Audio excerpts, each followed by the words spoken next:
Hello everyone, my name is Chiara Carucci. I am an associate member of the IALD and I have the pleasure to introduce today Martina Frattura, Junior Associate of IALD, lighting designer, artist with La Mia Paura è Bianca. And today Martina and I will talk about beauty. As a first step, I would like to introduce a fabulous video that Martina really wanted, who produced, and we're gonna hear two architects, a scientist and an artist from the beauty movement, talk about beauty and give their insights to us. Let's watch the video together.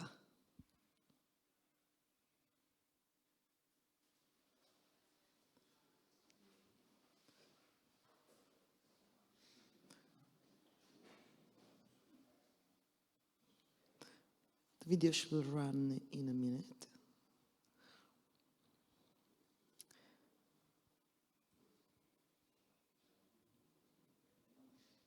If you had to imagine a world where there was no beauty, most people would not want to live in that world.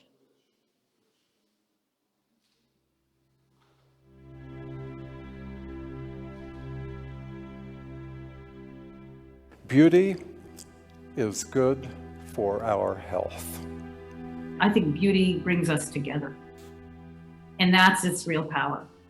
Beauty really brings us together. Do you know that 8 million people went to see the Mona Lisa every year from around the world? It's a famous painting, but people think it's beautiful. It's what a social species needs. We need to experience beauty and beautiful things together.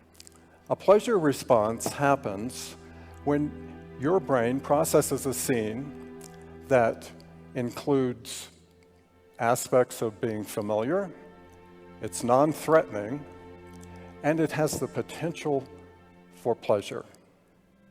When those three things are present, then your brain goes into rest and relaxation. It's an efficient processing mode, and your brain likes that because it doesn't have to stress out to process a lot of difficult information. Well, when you go into that efficient processing mode, a whole set of complex hormones, feel-good hormones, are released into your bloodstream, and the result of that is a feeling of pleasure.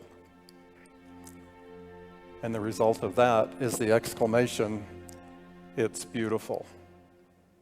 When we talk about beauty, at least in English, often we use words like enchanting, enthralling, alluring, charming. These are all words that are related to magic. So I think that there is, even in the language we use, there is a recognition that there is something magical, something mysterious about beauty that we all experience. But it's very hard to put our finger on exactly what this thing is. I think the role of beauty is pervasive. We are constantly surrounded by our environment. We react to people, we react to places, we react to things. Beauty gives us pleasure, and it gives us pleasure in a way that sometimes we don't even realize this. In my opinion, beauty has the role to calm our senses, or better, to make us look for something that calms our senses, to look for relax, to look for inner peace. From my point of view, beauty is something, somewhere, something that doesn't make us feel impaired. It's somewhere we can stay and look for and look after and look for. It has a role of making us feel good.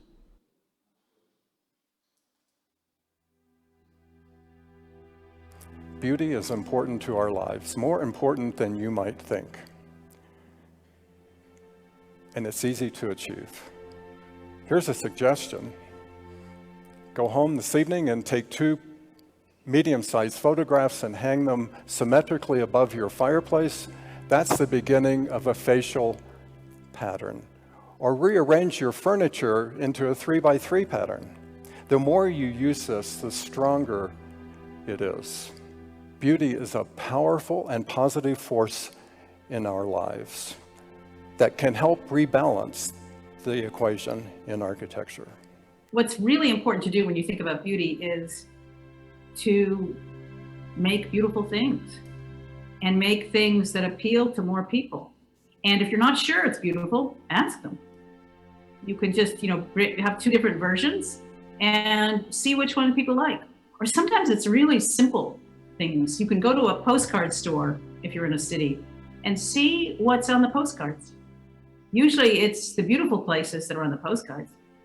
People don't want to take pictures of ugly places, or they're not going to take pictures of a dump. People won't buy that postcard. It's usually the beautiful postcards they'll buy. And then you can understand more what the beauty is. And the beauty draws us together, because there you are, you're buying a postcard to send to someone who's not in your place to show them the beauty, to share the beauty. Beauty is about sharing. It's about sharing a positive experience. Most people in the materially developed world spend 90% of their time indoors, right? So this is most of our time. So the question is, what are we surrounded by? What are the colors of the walls that we have? What do we have hanging on the walls? What kind of light do we have? What are the objects we interact with on a regular and daily basis? What do your dishes look like? What does your furniture look like? Of course, there are many ways to implement beauty in our lives, but in my opinion, and for me, what works best is paying attention to details. I find that when I do things, when I create sculptures, when I work with light, and all the details are in its place, all the small things are taken care of, then this attracts beauty, or what I think beauty is for me. I see beauty everywhere.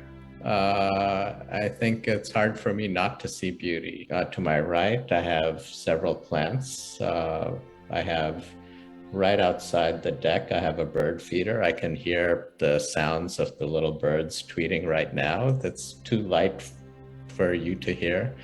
I have this Japanese print behind me by Hiroshige, are all ways to foreground beauty in the environment. You can see beauty all over the world. Sometimes in really small things, and sometimes in big things.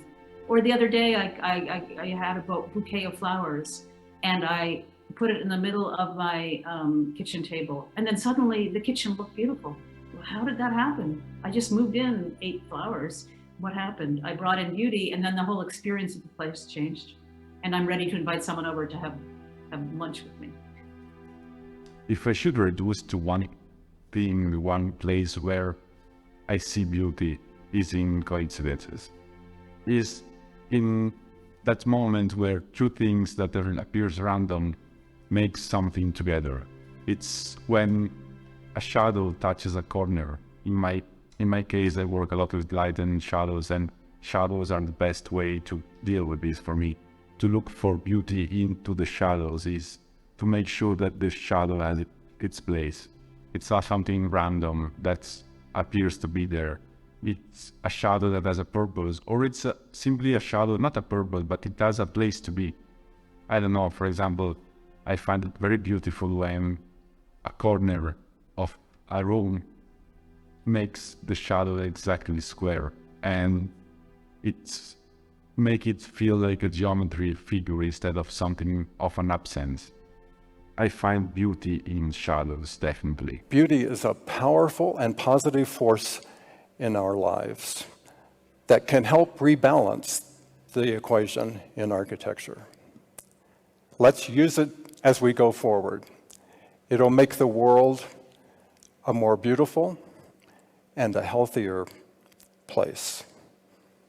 Thank you very much.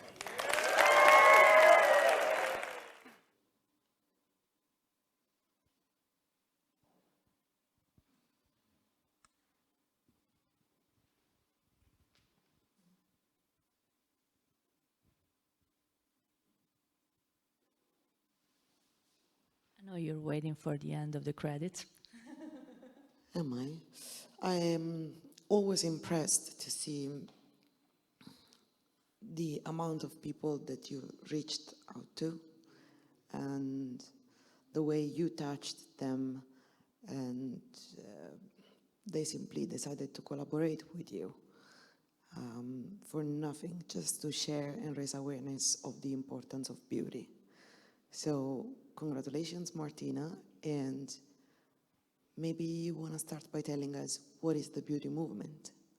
Absolutely. Well, thank you so much, first of all. I think I know by heart this documentary, like each word, like I could like double it without any problem. Still, it's kind of emotional for me to watch it, but for so many reasons. But I think that, well, Chiara, you know, when I started the beauty movement, it was not really planned, to be honest. And it was a direct consequences of an observation.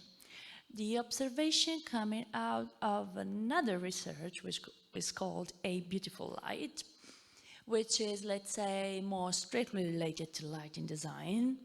But it was still, especially the first part, based on the concept of beauty. At that time, back then, the concept of beauty was used to be like, was a probe to check it out if it was possible to mimic the fascination effect in an indoor environment, as per fascination be something that is really related to a natural environment, so outdoors. And I actually remember telling you, saying, I think I should be going around asking people to drag their own beauty emblem with them along. And because, you know, I think it made more sense. I remember me walking while talking to you about this. But back then, I was not really aware of what I was about to do. And I thought that beauty was about something that was about to start in that moment and finish up as soon as I would have read my data, because at that point I was supposed to gather brain data in order to understand if, you know, to also reproduce what is usually like environmental science studies, practical studies. That was not possible just to stop there, because first of all, yes, we could see that fascination indoors can happen and beauty can facilitate that. And that was already quite a good result. But the effects on people, the question they were asking me before, when they were asked, okay, so can you bring along tomorrow for the experiment like beauty emblem? They were like, oh, and what do you want me to bring? Whatever is beautiful to you. Oh, and what is beauty to me? It's like, okay, I think that's your question, and I think that's up to you to answer, and I cannot answer for you on your behalf. Oh, why not? Because I'm confused. So they had to spend hours thinking about what it was beautiful to them. That was a bit, that on a psychology level, let's say, that's quite a common reaction, because first thing I got to know is like people don't actually got them so many times to ask themselves questions, and especially the big ones, and apparently there was a big one. But every time they were coming to bring with this emblem, they were supposed to look at that emblem, not to stare at it. And the effects on it, they were direct. They were changing. Their face was more relaxed. Their temper was different. And I could not stop observing this, because I interviewed over 200 people, and the effects were horizontal, was transversal.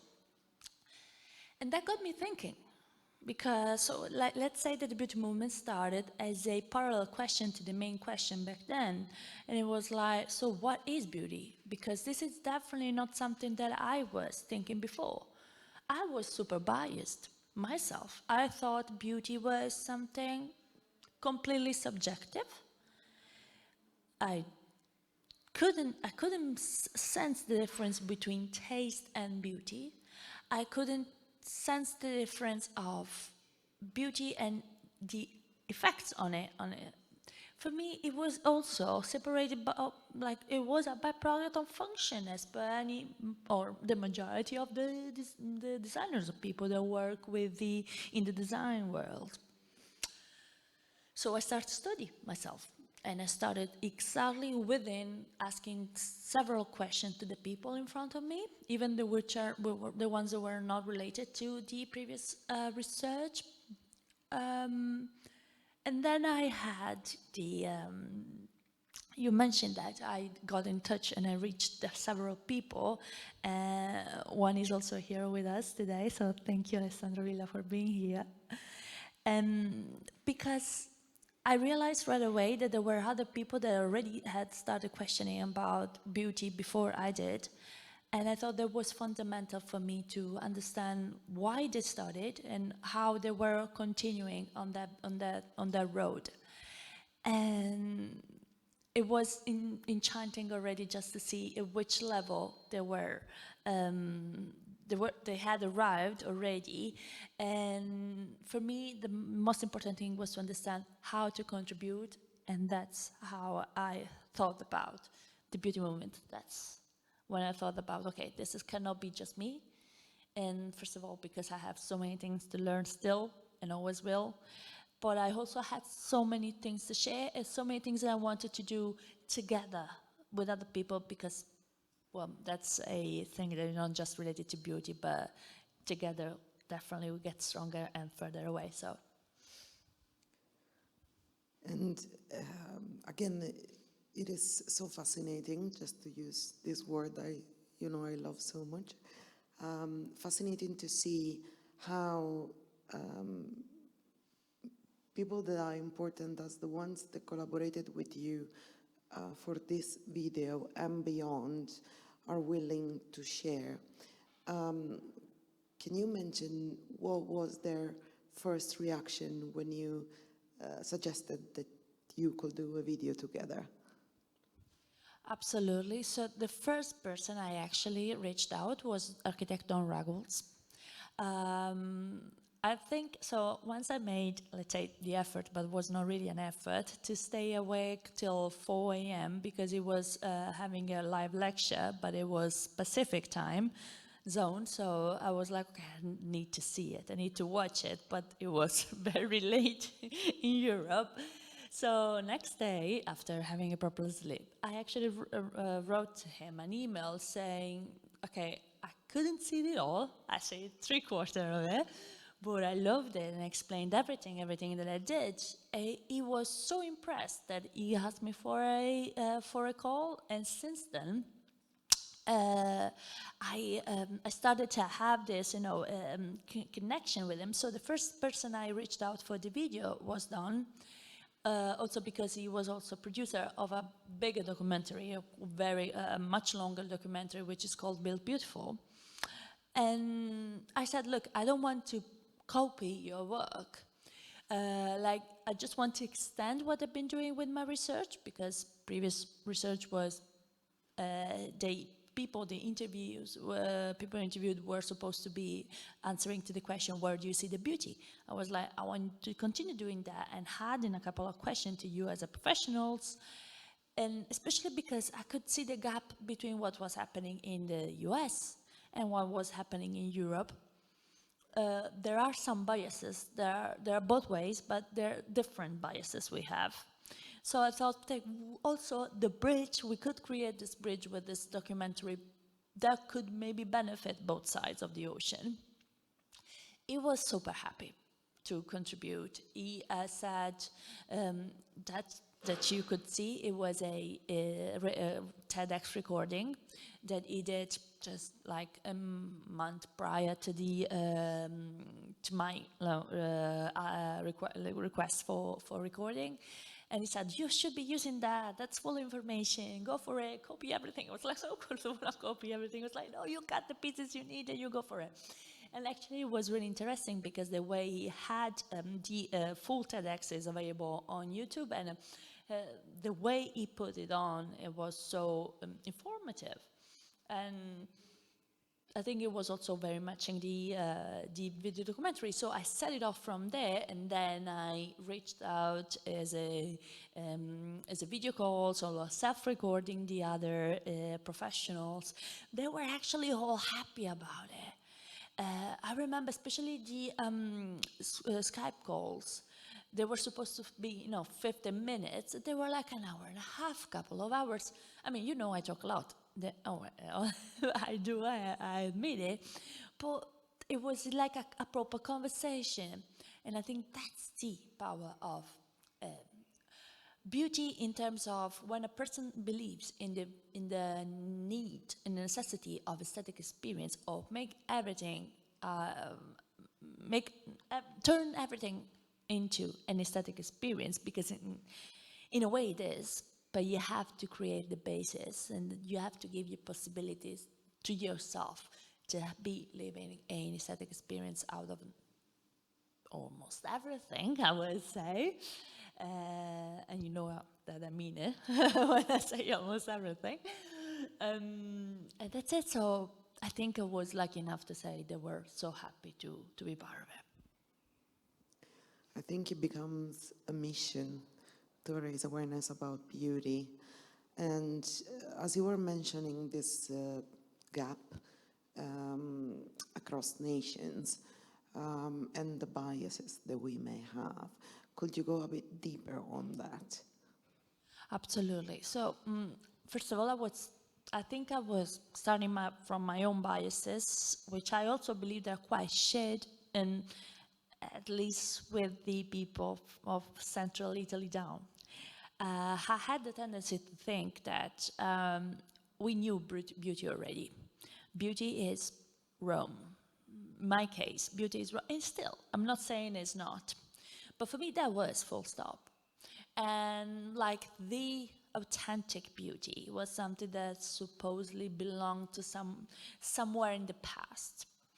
And that was the first main bias that I could see, because I know that in my mind, I wasn't aware, let's say, actually, I didn't know, I wasn't aware that beauty was related to something in the past. You should be doing like an exercise memory, like a memory exercise. Like you have to go back thinking about that time to recall.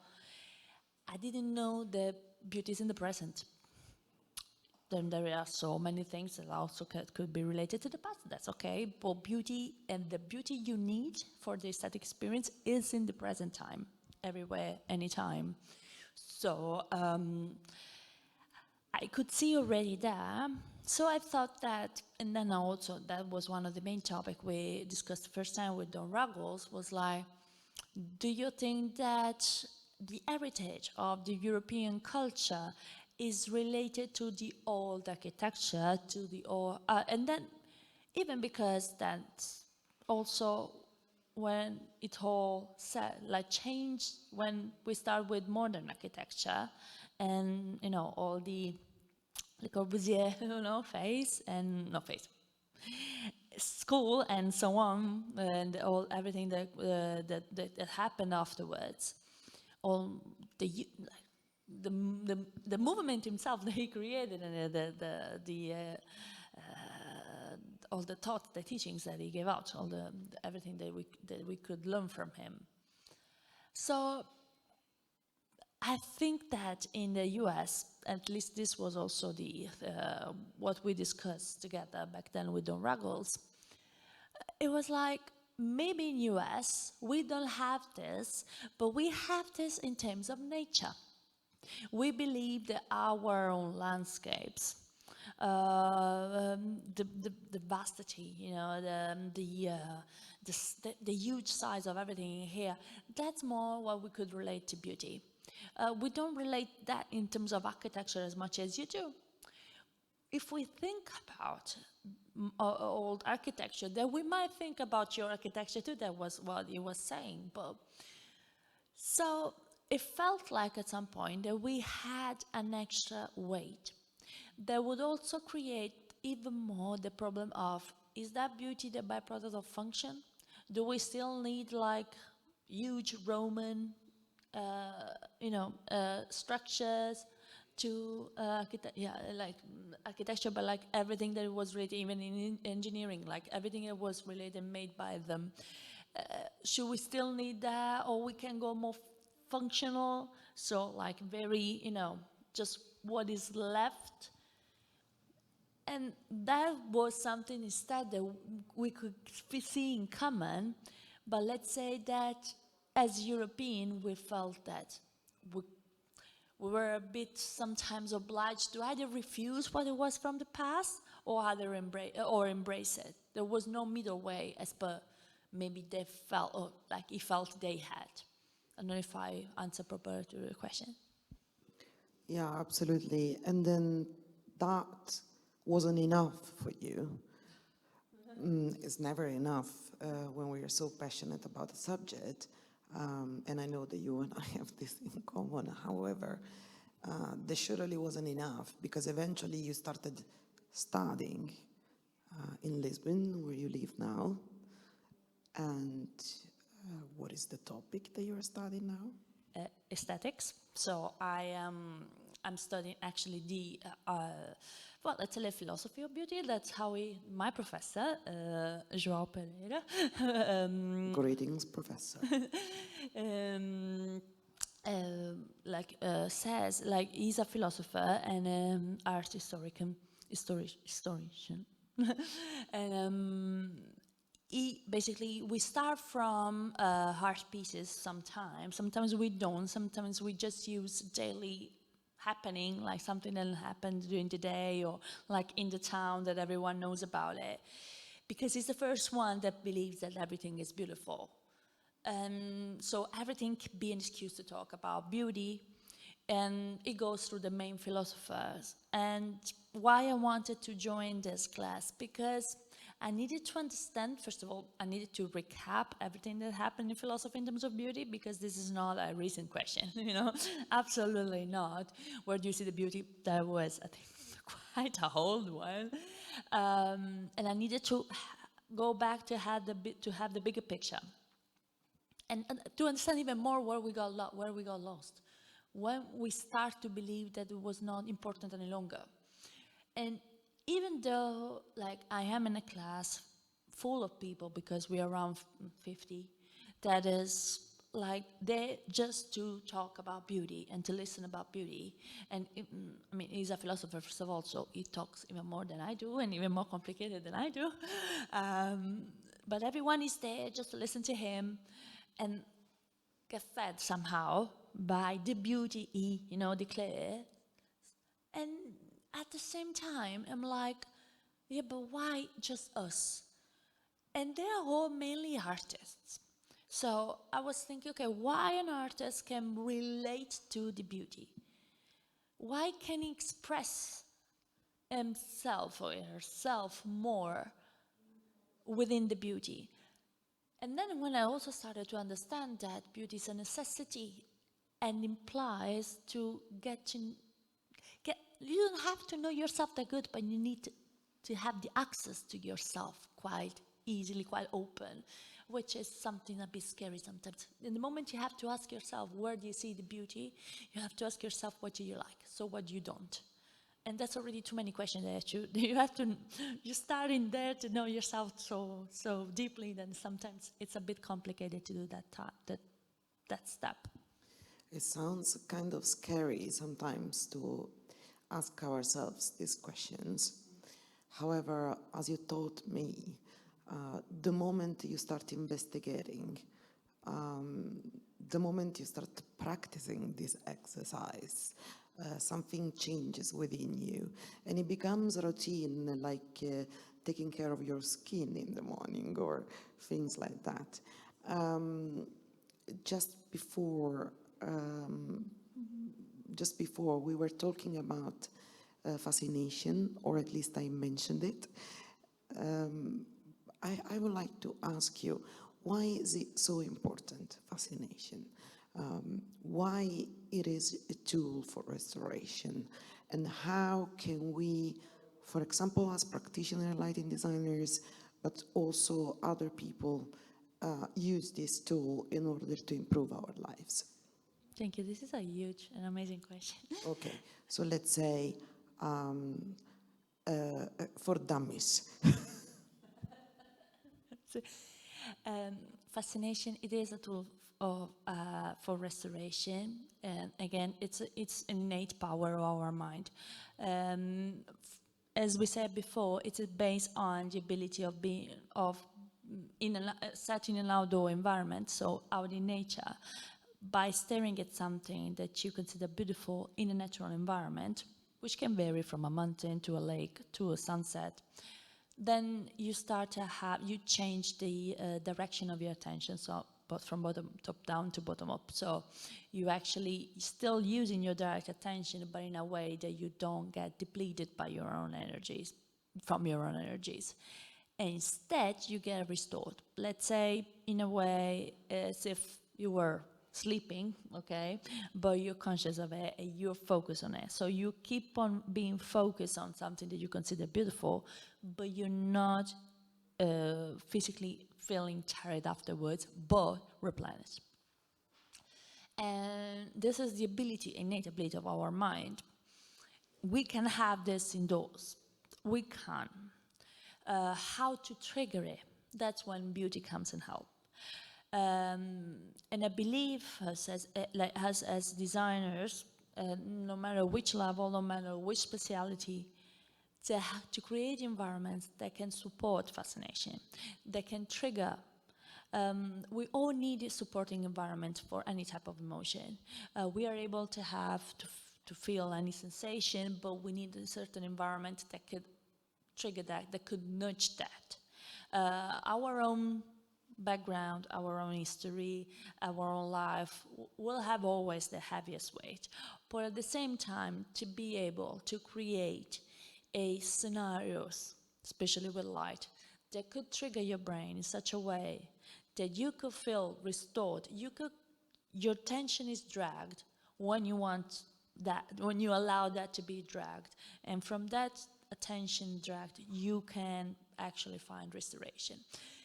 In an indoor environment, in the way we are living, as we heard it yesterday already from another presentation, we heard it today on the video, we spend 90% of our time indoors. We couldn't rely any longer on the possibility to be restored out in nature, because 10% of our time is not enough to get restored by it. So it's important for us designers to start to implement it, to start to consider fascination as one of the main objectives of our spaces for our users. And basically, this is what you do as a practicing professional, as an independent professional, by collaborating with other disciplines, correct? Correct. Interdisciplinarity for this is fundamental. And I believe that, so my objective together with the beauty movement and for all the groups, the activities that are already doing that, for instance, I met the President Alessandro Villa in the group Impronta. Impronta is an interdisciplinary and transactional group that also does start from scientific research to apply neuroscience and psychology and other disciplines in the actual planning. And I believe the realities like that, like this one and other similars are the future of the planning. So to use interdisciplinarity and to use all our knowledge in the direction on having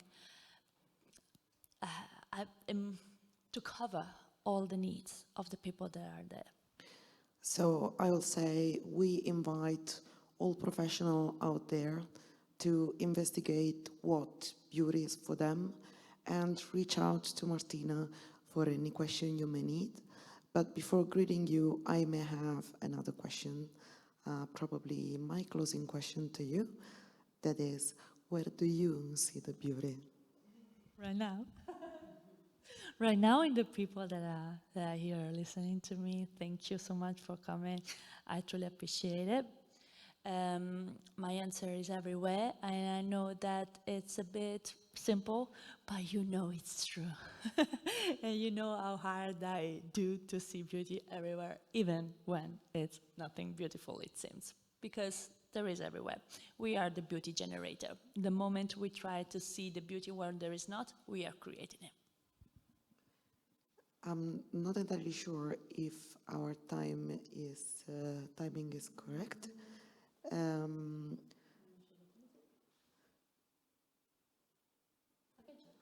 Thank you. If you have some questions, please. Or comments. Absolutely, questions you cannot have. I may have a question for Alessandro.